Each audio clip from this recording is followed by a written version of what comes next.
subbasement to your ears. This is the weekly meeting of the Queen City Improvement Bureau. Each week, the dedicated staff of the Bureau meet to file reports, make recommendations, do outreach to the community, and sleep on a bed of dot matrix printer paper in the back room. There's more to that bit, but I forgot to do it. Maybe one day we'll escape the subterranean hell that is this sub-basement. But until that day comes, the city is not going to improve itself. So, here we stay, improving things. This meeting is now in session.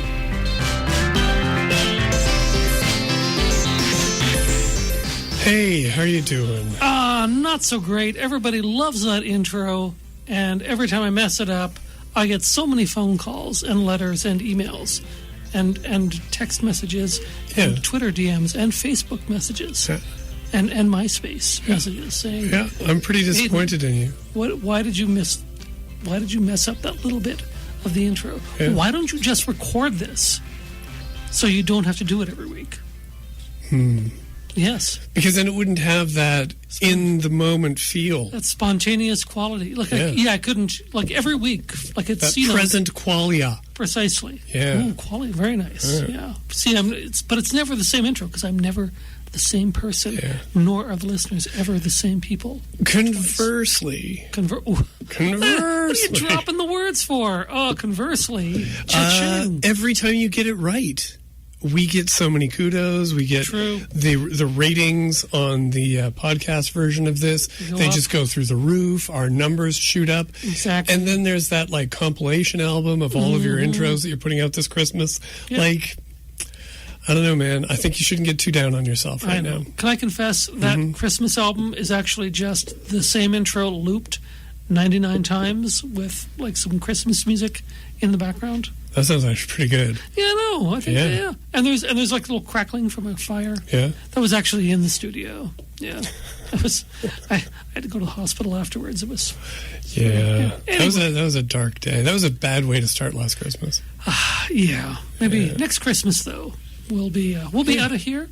We'll be out of the basement. You think? Not really, but I like to live in hope. Okay. And everybody does. And we're disappointed every day. I live in hope and disappointment. It's a title of my memoirs. Anyway, we have. Should we do attendance? We should definitely do attendance. Okay. Pretty sure you're. Is it? It's not Terry. No, it's not. No. Am I Terry? You're not a Terry. No. So are there no Terrys here? There are 0 Terrys. I swear there was a Terry. No, there's even a sign over the door that says 0% Terry since 1979. That's why I thought so. Yeah. Yeah. Exactly. I didn't read the first part of the sign. It's okay. Okay. Anyway, Terry since 1979. So I think you're Paul. I am Paul. Well, I'm Aiden. Hey, Aiden. Hey. Nice to chat with you. I look forward to this every week. Just sitting down, doing a meeting, and finding out if we have quorum. We don't have quorum. I'm sorry. But we do have a guest. We do. Hey. Hello. We have returning Ward 8 councillor, Shanon Zachidniak. How you doing, Shanon? I'm good. Yeah? Enjoying the show so far. Oh, good. Maybe, now, but can you outdo Councillor for Ward 3, David Froh? I'll outdo them all. I'll have a show against all of them. And I do want to start with a correction. This isn't a show. This is serious municipal business. Yeah. Right. This meeting. Do you think we just do this for your entertainment? I mean, I am entertained. So. Oh, good. How you been? How's year? What are we going into? For your me, 5th year. Yeah. On council. Yeah. You must be well through it. Yep. Year 5. Yeah, it's good, I guess. Yeah. Okay.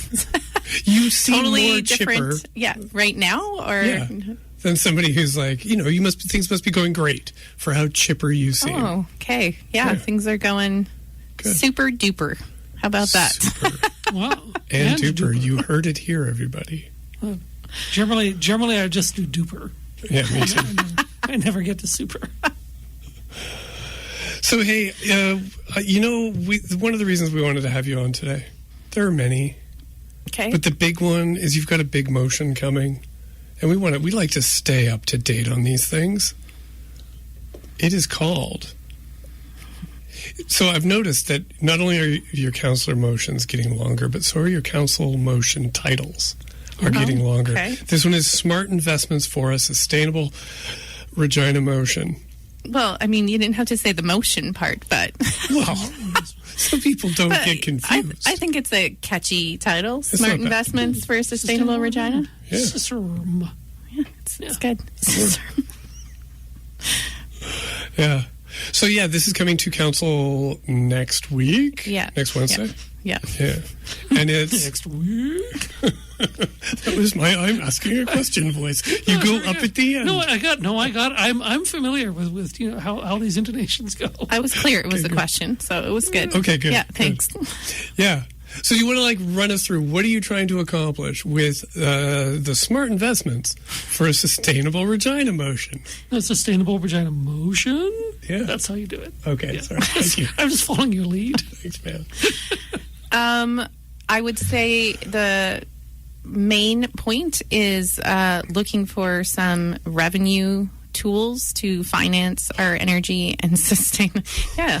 We love innovative revenue tools. That's what it is. It's innovative revenue tools. That's probably what I should have called it. Wonderful. For I would have loved that. our energy and sustainability framework. Yeah. Yeah.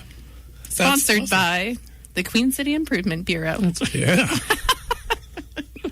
We can't sponsor it. All we have are vibes that we can share. Okay. So, yeah, it's different ways of financing it without going to just the mill rate. So I have a variety of ways that I'm proposing that we can get some revenue to put into our framework because we are falling behind. I mean, we were sort of falling behind from the beginning because it never had the revenue set aside in order to finance such a substantial document. And then I'm also proposing that we establish a community advisory group we've got so many community members who are very interested in helping us to succeed and have great ideas to bring to the table. So I would like to see us tap into that desire to help us and knowledge and expertise, and they would bring their recommendations to council. And if we do that well, it should actually make our jobs easier. Cool. I wanted to clarify something because we did talk about the energy and sustainability framework a couple of weeks ago and how there was an update on it and we weren't hitting our targets. Mm-hmm. But maybe you could clarify, aren't we if we had just been business as usual without the energy and sustainability framework, aren't we doing better than that business as usual? Do you know what I mean? Yeah. Yeah, we are reducing our greenhouse gas emissions, just not enough to meet the aggressive targets outlined in that framework in order to get us to net zero by 2050, because we had so much work to do in our city in order to achieve that goal. Right. So we don't need to we can't give a standing ovation at this point, but we can still politely clap for what we've done. Yes, we can. And then, and I do like to note that, with this framework, if we actually put in the resources and the money to make these investments, there's a financial return on these investments. So, let's say we were investing in solar panels. You have some upfront costs there, and then you get the savings, the operational and maintenance savings that you get by harnessing energy from the sun. Yeah, so it's good. Yeah. Yeah. So do you want to go over what your innovative revenue tools are? Sure. Because I got questions. Okay, so the first one is the money that we were paying for the carbon tax. Yeah. Instead of that money, whatever savings that we have for not paying that we take that money and set it aside for the energy and sustainability framework instead of just reabsorbing it back into the budget. Mm-hmm. So to me, that's a clear pot of money that was supposed to be utilized previously with the goal of driving down emissions. Let's use that to do that work locally. Yeah. Now, this has come up before that there are savings from not having to pay the carbon tax. And so administration has talked about this and that there is this money available. I'm not 100% clear on how it works. Is there stuff that are there things that we had budgeted and we had set aside money to pay the carbon tax that we don't have to pay now? Or is this for the future budgets we had been setting aside money? Do you know what I mean? Is this money we can basically access right away? No, because council decided that whatever savings there was from the carbon tax this year would offset it was utilized for finding these efficiencies in the budget, this to spackle over the hole in your deficit budget this year. That's correct. Yes, yeah. And so that money for this year was already utilized for these, to find these efficiencies, right, these savings, and so it's meant to be for moving forward. Okay, and. Do you have any sense of how many buckets of money are we talking here? I think that unfortunately the savings are not as substantial as they had previously hoped. As an example, remember how supposedly gas prices were high because of the carbon tax? Oh, yeah, I remember that. So they were to the moon because of the carbon tax. Well, guess what? Carbon tax is gone. Gas prices are still high. What? So we can't. Crazy. I know. Weird, hey? So we can't. So some of these savings that were supposed to magically materialize from not having the carbon tax, not necessarily the case. Oh. So I think. We'll have this conversation on Wednesday, but I would like to believe there will be net savings, but it's not right. What those savings are, I don't know. Right. And that's why I'd say it's important for us to find out. Wow. It's almost like I spent all those years marching and screaming about how the carbon tax was ruining everything. Yeah. And maybe that was wasting my time. Maybe all that stuff about prices being high was just companies blaming the carbon tax. Maybe. I'm going to go burn my yellow vest. That's what I'm going to do. I'm sorry to burst your bubble, Paul, but I'm afraid that just removing the carbon tax did not magically fix all of our problems. I'm going to go look up what that yellow vest thing was even all about, because I've long forgotten. Right. There are other things too. Okay. So some more innovative revenue tools for you is Saskatoon has a runoff-based charge for stormwater fees, and so the more. And this is for commercial properties. Actually, I was reading more about it today. So they do it for all classes. But I think that it sounds like their their residential ones all pay one unit. Okay. I don't know, the equivalent runoff unit. So that's one per residence. And then for commercial and industrial, it just depends on how much runoff you have. Okay. And so you'll pay more if you have more stormwater runoff. If you are able to put surfaces, if you're able to reduce the amount of runoff, and maybe you're however you do that, with whatever engineering tricks, or you have surface that's gonna maybe you put some green, you put some vegetation that's going to absorb it instead of it running off into the stormwater system. Then you will get credited for that. You'll be rewarded for reducing the amount of runoff into the stormwater system. Right. So this is something that's established in Saskatoon. I think it's something that we should consider. What I'm also proposing is whatever new revenue we're generating from doing these things, that it goes towards the framework. And I'm also I'm looking for, this isn't a revenue tool, but tax exemptions for individuals and businesses that adopt clean technologies like solar installations, electrification of their fleet, building retrofits, that sort of thing.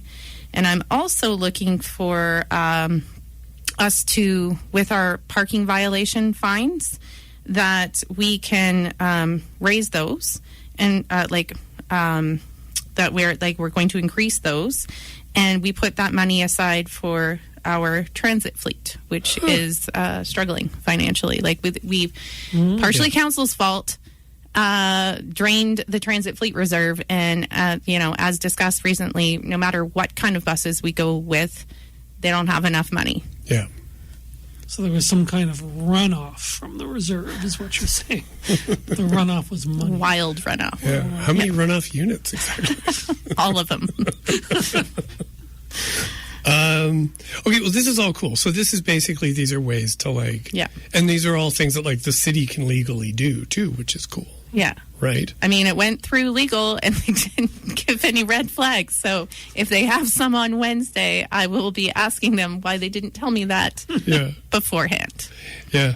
So on the parking fine structure, actually, how do you, have you spoken to anybody else on council? Do you have a sense of how popular these ideas are going to be? I don't. Isn't that fun? So either I will have the chance to connect with my colleagues, or it'll be just a surprise. We'll walk into the meeting and see what happens.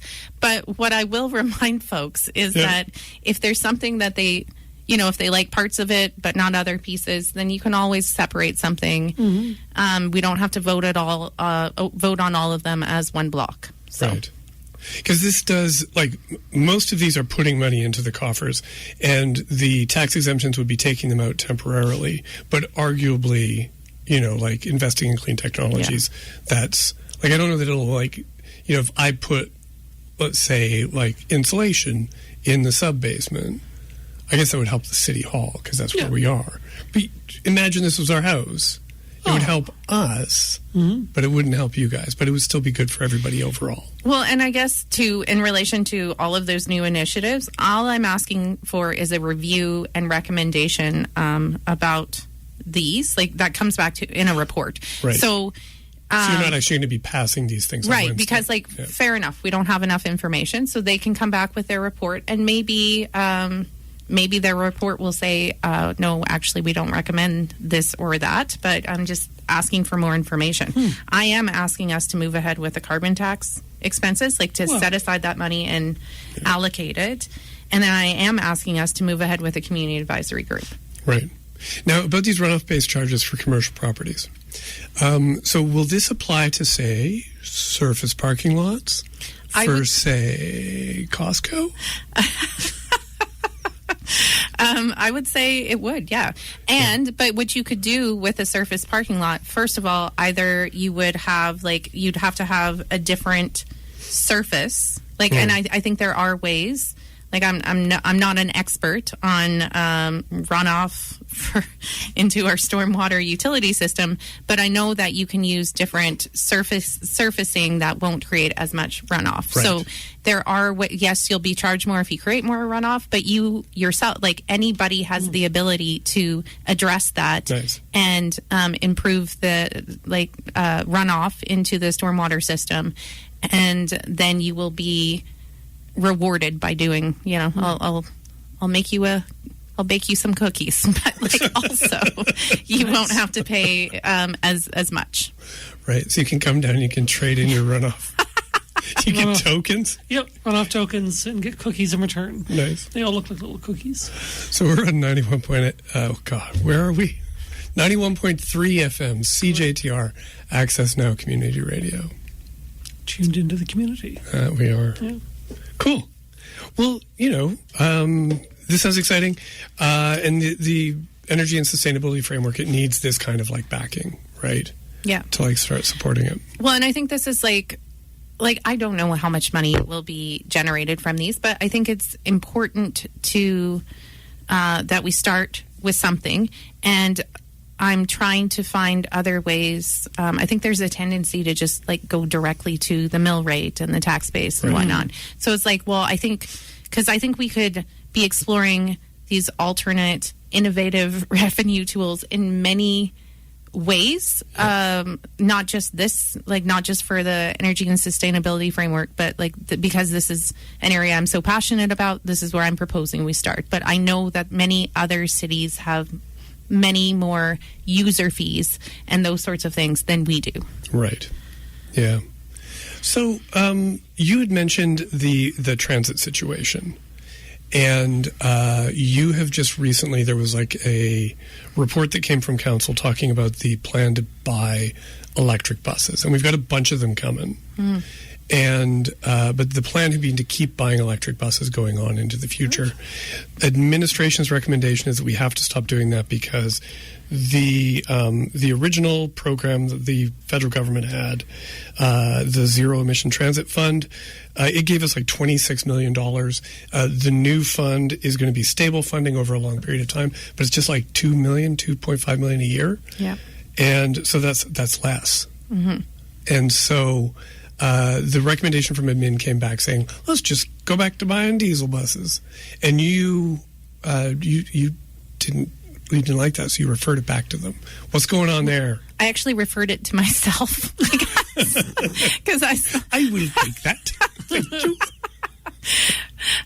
Because I just wanted some more time to see if, because the report is very thorough. I think that this is the best that they've got in terms of like a solution. So I don't think by sending it back to them and asking them for something more, it was like, that was it. This is as good as it's going to get in terms of their recommendation. But I sit on different national boards and committees, and there's federal government representation on some of these committees, and also and one of them is the Canadian Urban Transit Association. So nice. What I want to do is have my own conversations and see if there's anything else that we can do regardless of what buses we buy, we have a deficit. Like, we don't have enough money right now. Yeah. And so I think there is a better answer out there. And so I just needed some more time to come up with my own proposal. Yeah. Because the frustrating thing about this recommendation from administration is to use the money from the federal government and top it up. And this would just be through to 2030, just maintaining the size of fleet that we have now. It would not be augmenting the fleet. Yeah. And when we have, like, the transit master plan, in big bold letters pointed out that the problem with our system is that we don't have enough frequency along our routes. Yeah. And that's what's holding us back from, really getting that boost in ridership that we need to make this a viable option for people to get around. And this recommendation doesn't advance the transit master plan as far as I can tell. And one thing that I thought was curious, I guess, about the report is there was, I believe, like two options. Okay, well, so do you want to go with electric or diesel? But they also had embedded in there hybrid. And hybrid, I didn't really see a very great analysis of that option. And so I don't know why it's like one extreme or the other.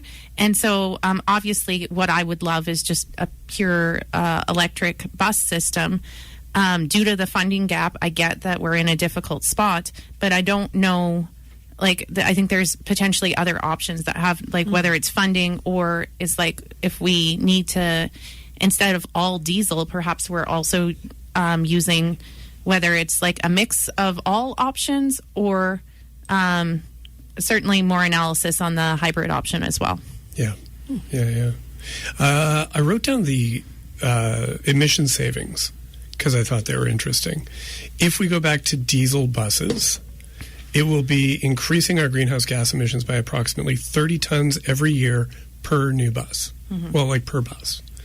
The hybrid would increase, and this is over a zero-emission electric vehicle, a hybrid would increase approximately 4 tons. So 30 with a diesel bus, 4 with a hybrid, whereas an electric bus reduces our emissions by 30 tons per year. So by the amount that a diesel bus increases them, which I guess makes sense, right? Yeah. But it's the swing is huge. Yeah.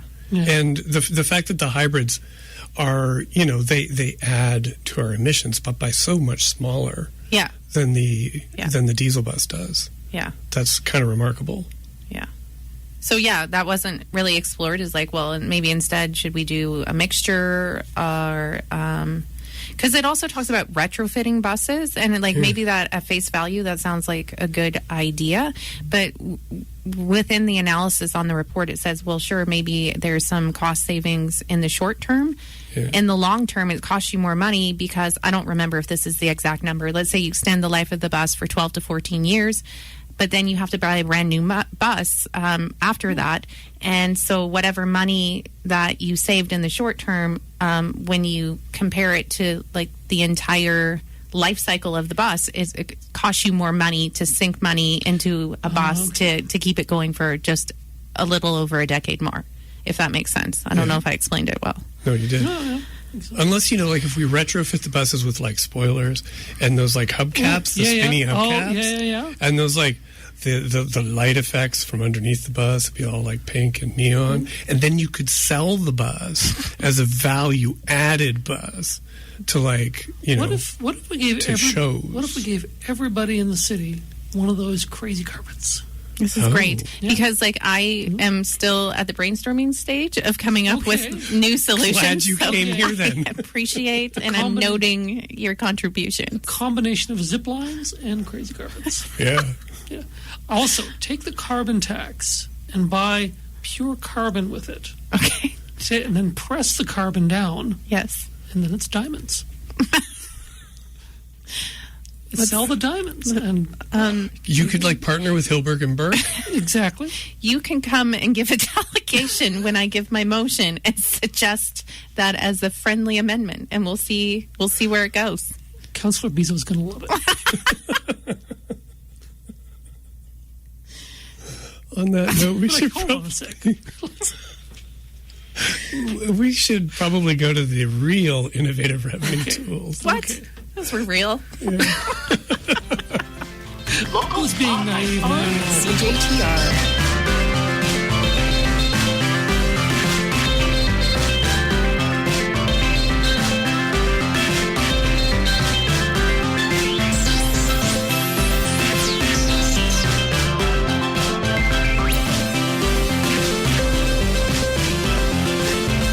Back from Innovative Revenue Tools. We're on the Queen City Improvement Bureau with Ward 8 Councillor Shanon Zachidniak. Hey, Shanon. Hey, what? So there is, it's nice when there's like one meeting a week that a guy has to go to, but you guys have like, you're inflicting more meetings on everybody. There is a budget meeting tomorrow. What's going on? What the heck? Well, I haven't read the report yet, but... overall, what's going on is actually a good news story because our budget process wasn't working super well. And many other cities have a more extended budget process with the ability to give feedback more like over a period of time and not just at the 11th hour where you're handed like a big binder and it's like, read this and then just ask your questions over any piece of it, right? Like any line item or any section.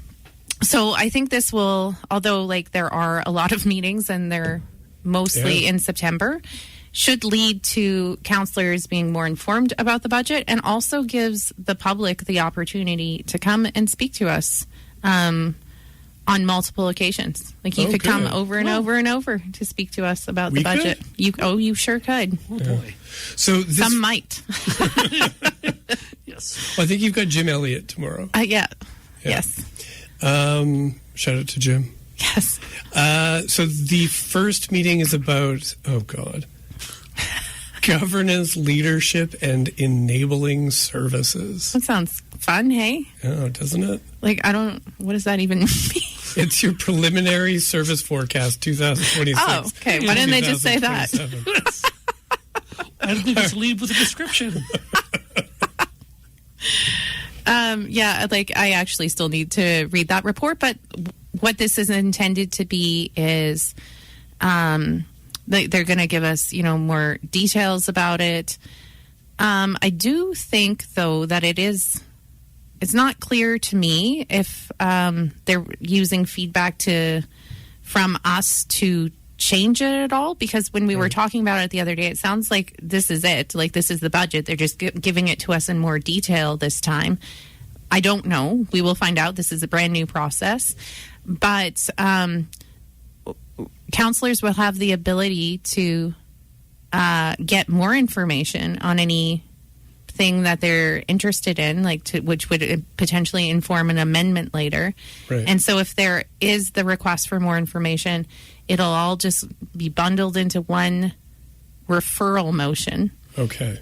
Asking for more information on whatever the things are. So is this basically a receive and file situation? Like, can you guys make motions tomorrow or anything? No, and I think that's good, because we won't have seen the entire budget. Right. So they're saying, get all the information. Right. And if you want more information, you can ask for that by doing a referral on whatever piece. But if you're looking to do amendments on the budget, this is not the meeting for that. When we have our budget in December, regular budget meetings, that's the time for the amendments. Okay, so this will be more like an executive committee meeting where you guys are asking questions of administration and getting context. And that's my understanding, yeah. Okay. Like, there shouldn't be any amendments or anything like that. We're just, like you said, receive and file, essentially. Right. Okay. Cool. It's a big one. It's a big honker. It's like 62 pages. Oh, that's 62? Yeah. Oh, that's minutes of reading time. Yeah. Cool. So, and there's how many? There's 5 of these meetings over the course of the month? There's some I think there's still some in October too. So, 5 sounds right. There may be even more. And, but, so first of all, they've received feedback from councillors, and I have certainly heard feedback from community members that they want to be more engaged in the budget process. Last year, I did a budget town hall in my ward, and, that was helpful and useful. Like, people want to have a say in it. Like, that's very fair. And currently what they do is just like a Be Heard survey. Yep. And I guess once upon a time there was like a city hall, like budget forum, town hall sort of thing. Oh, yeah. And so we'll try out this new process. This is apparently mirrors what Saskatoon does. Okay. And I mean, I think there's lots of room for improvement. So we'll see how it goes this year. Cool. Right on. Well, because you know what they say, if something's going wrong in the kitchen, the way you fix that is more cooks. That is what they say. Yeah. Send in more cooks. Cram them in there. Because the last thing you have me, like a Marx Brothers movie.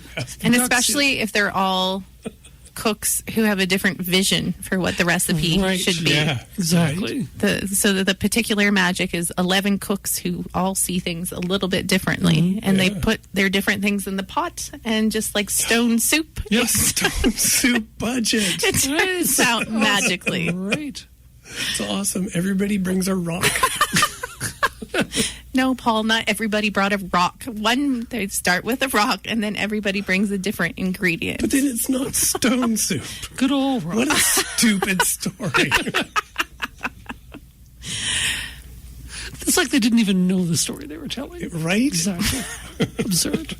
But the way we would do it is, sure, we'll all bring a different rock. Okay. And we'll have the best stone soup there ever was. Nice. Real stone soup. Finally. Right on.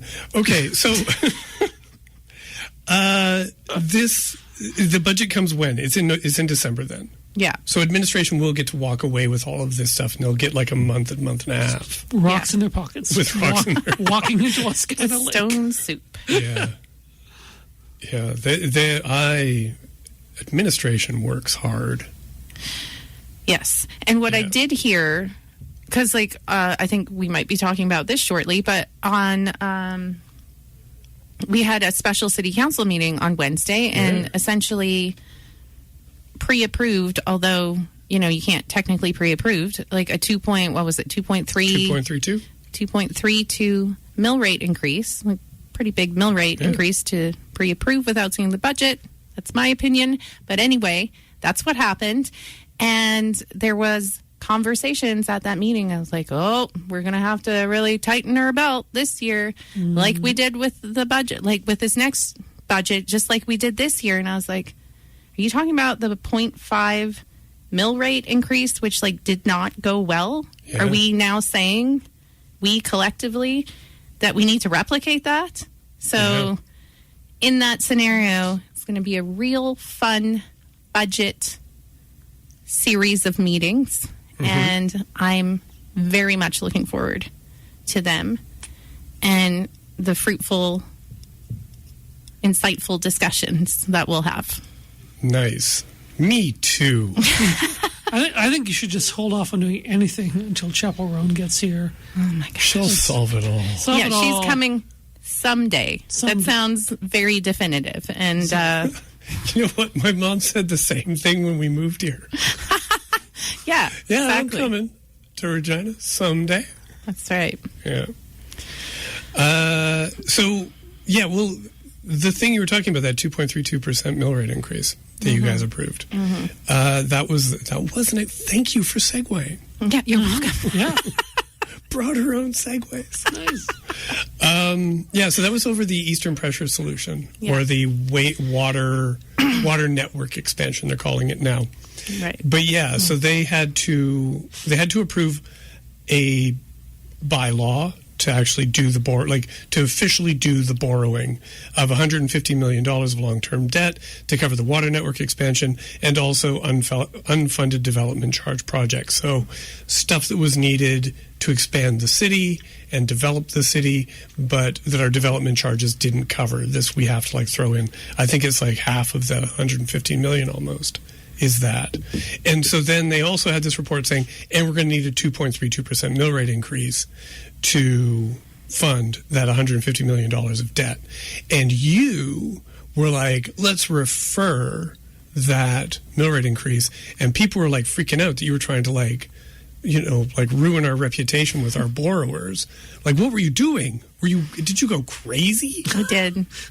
Council's finally driven me crazy. We all saw it coming. What I realized is, so we had a borrowing bylaw, and we're so far down this path that regardless of how you feel about borrowing this money, which I've actually voted against multiple times, we're at the point now where they've negotiated agreements, and so now's not the battle's lost. We're borrowing the money. I get that. I supported that. Fine. But the mill rate increase portion of it, that 2.3, what is it? 2.32. 2.32 is separate. And actually, we don't get to actually make that decision outside of the budget process anyway. So the recommendation said to include it in the budget. Previously, the recommendations that we got from city administration is, no, we don't do mill rate increases outside of the budget process. You refer those things to budget, except when it's convenient, it seems, to do it outside of the budget process. But it's still the case that it has to be this going ahead doesn't mean that mill rate increase is going ahead, because none of that gets finalized until the budget. But it's always been my position, that's true. We shouldn't make arbitrary mill rate increases until we see the entire budget. So this and they were sort of well, that's kind of what we're doing anyway. And I was like, great, then let's do it. Let's refer it to budget. If that's what we're doing, let's just actually do that. Right. And so, that's what I tried to do, but it wasn't successful. So I just voted against that piece of it, the mill rate increase. And maybe because I would like to see the entire budget before I agree to a mill rate increase for anything. Yeah. And ultimately what it came down to is that there were two separate documents that you were voting on. Yes. And everybody thought they were interlinked, but they were really completely distinct. And the wording of the report, though, didn't help with that, because the wording of the report really linked them together. And I'm saying they were totally separate. And when I asked my questions, it came out, yes, these are two separate matters. Well, then let's treat them that way. Right. So, but because you guys have sort of approved in principle the idea of a 2.32% mill rate increase to cover the water network expansion and the unfunded development charge stuff, that means that we've got 2.32 there already for the mill rate increase this year. There's, 0.5 or more for the pool. Yeah. And there's another one too. Isn't there already like a dedicated mill rate increase? For what? I can't remember. I was hoping you would know. Seeing as you're the councillor and I'm just a doofus in the basement. See, it's for the equipment to press all that carbon into diamonds, as I was referring to. The infrastructure for that would be pricey. Incredibly. I can't recall if there's another one, but like the meeting documents for this meeting tomorrow, I think it might have some of that outlined in there. So I guess we'll find out more tomorrow. Yeah. But I will say that since I've been a councillor, what generally happens, and usually previously this would happen like just in a sort of briefing for council, is like, at this point we're predicting 12% or 14% mill rate increase, like something ridiculous, and then administration magically finds ways to bring it down. Yeah.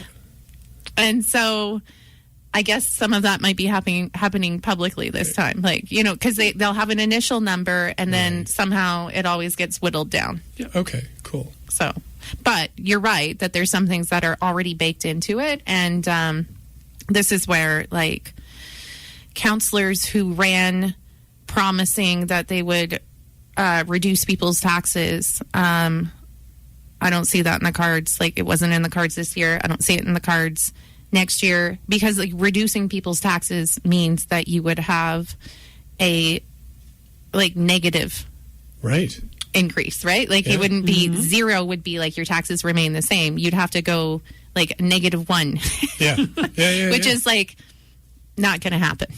Yeah. Like we already know that's not going to happen. Yeah. And one of the things so like the mill rate, like I use the term kind of like loosely. It's like an actual like big honking number to a lot of decimal places, and that's what gets applied. Like, and then there's like multipliers that get added on to that get applied to that as well, and then that gets applied to every property's valuation, and that determines how much your property taxes are in a year. Yeah. So these mill rate increases are like adding on to that base number that we have. Yeah, and typically that's worked out based on how much money does the city need and how many properties do we have that we can charge and how much are they worth, and then you determine your mill rate from that. Yeah. And so that means if take those years that we were getting like 0% mill rate increases, those actually required like massive cuts in spending. It wasn't like a 0 mill rate increase means, you know, everything just stays the same. It's just like status quo. It means that administration is actually cutting back dramatically on services. Right. And one of the things they were cutting back on in a lot of those years was the transit fleet, which we're now paying for. And also, this is why we have like this infrastructure deficit in terms of maintenance of buildings across the city. This is why we didn't have a new pool for such a long time, like indoor or outdoor, and the library, and it's all like bottled up and coming to the surface now. And this is where I'm saying, like, I don't see, you know, like, and I'm sorry for those who are like actually struggling financially, but like so is the city. And so I don't see it happening that we're going to be anywhere close to this 0% mill rate increase, even if we all desperately wanted that. Like that ship has sailed, because we did that for under previous mayors for a period of time, and we're paying for it now. Yeah. I mean, that's partly what made, you know, Mayor Fiacco quite popular at the time. Right, got him a plaza named. Yeah. Woohoo! Yes, indeed. Anyway, you were about to say something important. Yeah, we're on 91.3 FM, CJTR, AccessNow Community Radio. I was right. That was important. It was. Yeah. My predictive powers, unchanged. 100%. I can see the future. Absolutely. But only within like a second or 30 so. seconds. Yeah, most. Yeah. So just, more on the taxes, because this is like tax season at City Hall, like putting together the budget. The other things that we're facing that I think are going to be budget challenges this year, the library is winding up to get to its like rejuvenate the downtown library project, and REAL is also like on top of the infrastructure deficit that the city has. REAL has a massive infrastructure deficit. You have a real infrastructure deficit there. Yeah, a real problem. It is really. And you've got a new CEO, and he's going to be like, pew, pew, pew, let's get things done. That's right. Sounds a bit like the last CEO.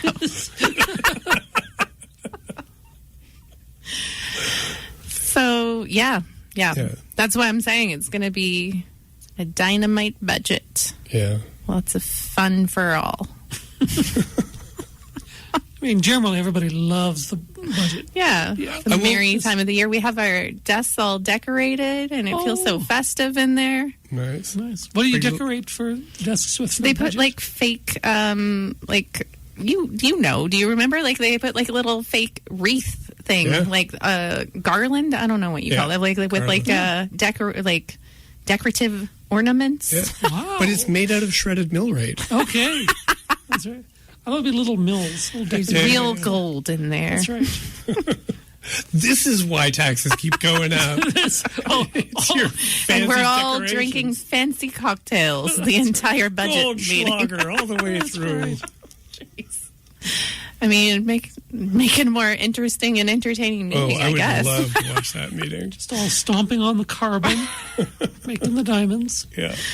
I'm really not letting go of this particular joke. No, I like it. I refuse. I think it's a solid idea. Thank you very much. Yeah. Thank you. Okay. So I guess the last thing that I really was curious about is last year, and in last council, housing was the big thing, right? That everybody was concerned about. What is this? What's the Housing Accelerator Fund money situation?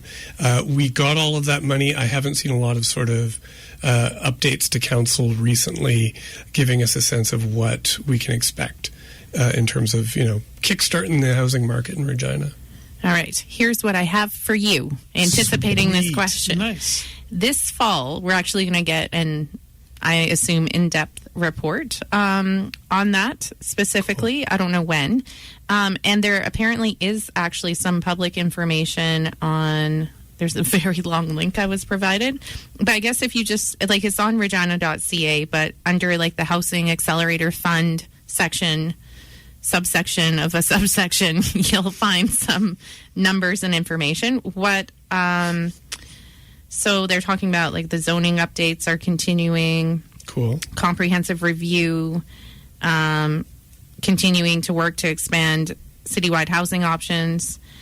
And apparently the housing incentive program and office to residential conversion programs that were approved in January are doing, they're getting interest, and they are being supported by the funds. They are being subscribed to. And that the city has reached 78% of its goal for new missing middle housing units with 15 months to go. Really? That's what my information tells me. But this isn't actual units built, because new the original missing middle housing units. But the thing that they promised the federal government was that it would be 1,100 approvals for housing units. Okay. Over 3 years, not you didn't actually have to have. You didn't actually have to have the housing built. You had to have the approvals. The approvals. So the housing was to be built. Yeah. Yeah. Yeah, that may be the case. Because I think if it was built, we would probably have noticed the 78% increase. Right. But so that's what I have for now. But knowing that there's going to be a fulsome report this fall sometime. Oh, that's brilliant. Yeah. Okay, good. Right on. You were also going to ask me about the transit pilot, I think. I can also predict the future. Yes. I should have asked it with the EV buses, but I forgot. So tell me about this transit pilot. Okay. The transit pilot involving the young peoples who are back at school this week. I want to talk about it because I'm excited about it. Yeah, you should be.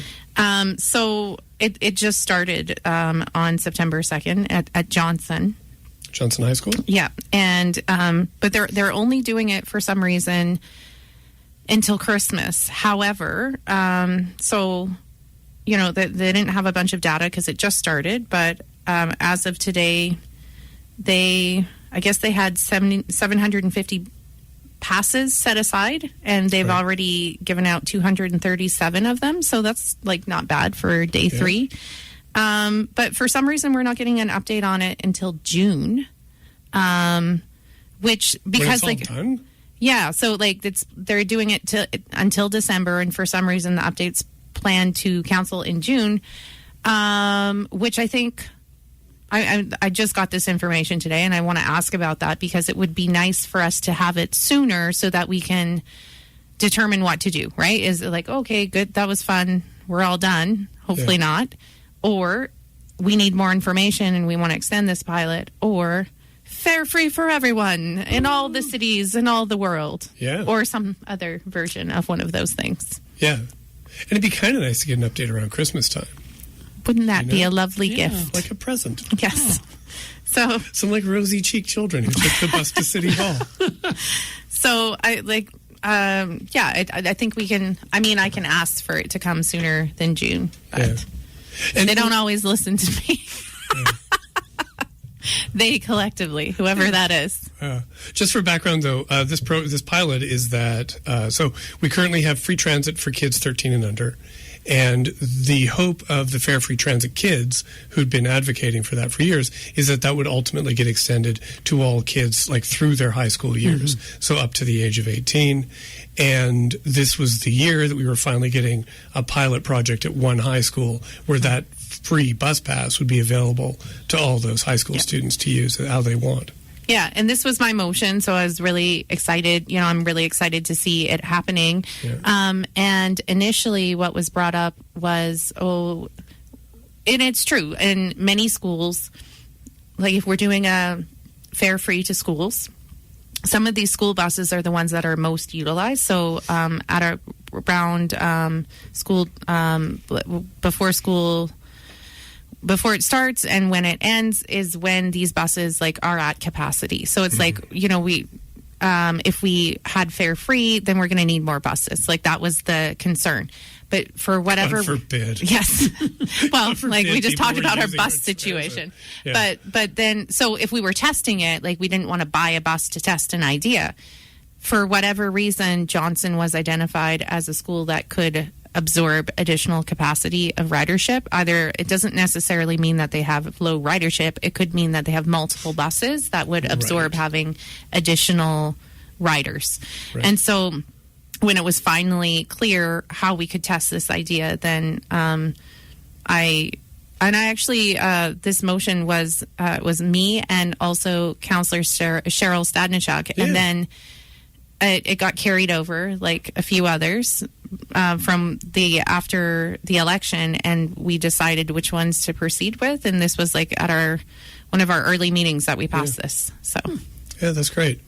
And this turned up as one of the ways that we've like reduced our emissions in that there was a big jump in ridership as a result of that fare free transit for 13 and under. It's funny because it was hard to find the path to proceed with this idea, and this is something I've been working on with these youth who've been coming and advocating. I wanted to support their efforts and believed in it as well, and so it took a while to go down this path, and it's just nice to see it being sort of hailed as like a success story in our reports now. I was like, it didn't feel that it would be perceived that way for a while, but here we are now. Yeah, because it not only reduced our emissions, but it increased our ridership and increased the money that transit was taking in from riders because parents were going on the bus with their kids. Yeah. So it was just a win-win-win for everybody. So that was awesome.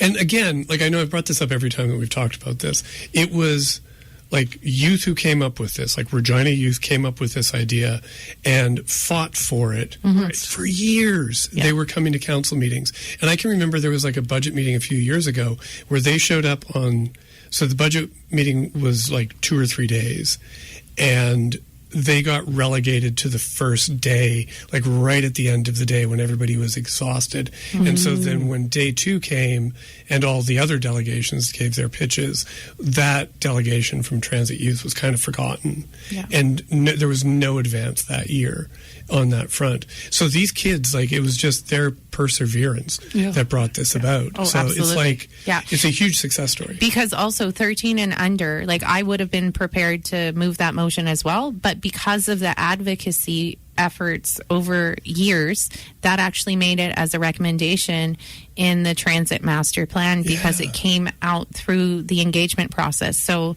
it ended up being an administration recommendation rather than a motion from a councillor. So that shows you how strong the advocacy was. I actually have a question for you now. What could it be? We have a moment. I see you looking at the clock. Yeah, you got a minute. So I think it was last year that we had during the budget, all the delegations came out, and we did only delegations, and then we went on to the debate on various parts of the budget. And so that was something we trialed out. And so my question is, I think there's like pros and cons to either way.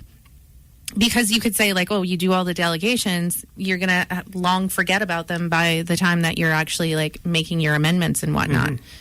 What's your position on that one? I don't know. Okay. Yeah. Aiden? Diamonds out of carbon. That's all I got.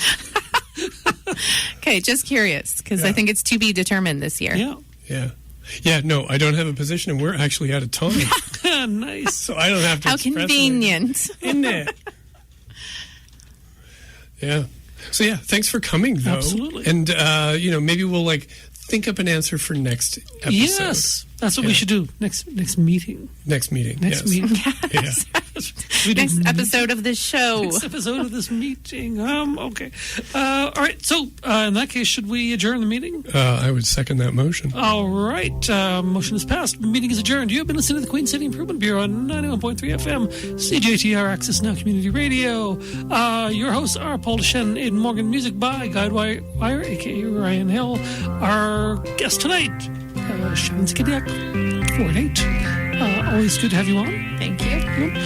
Coming up next, we got the Record Room, I believe, with Patrick. You can find us as well as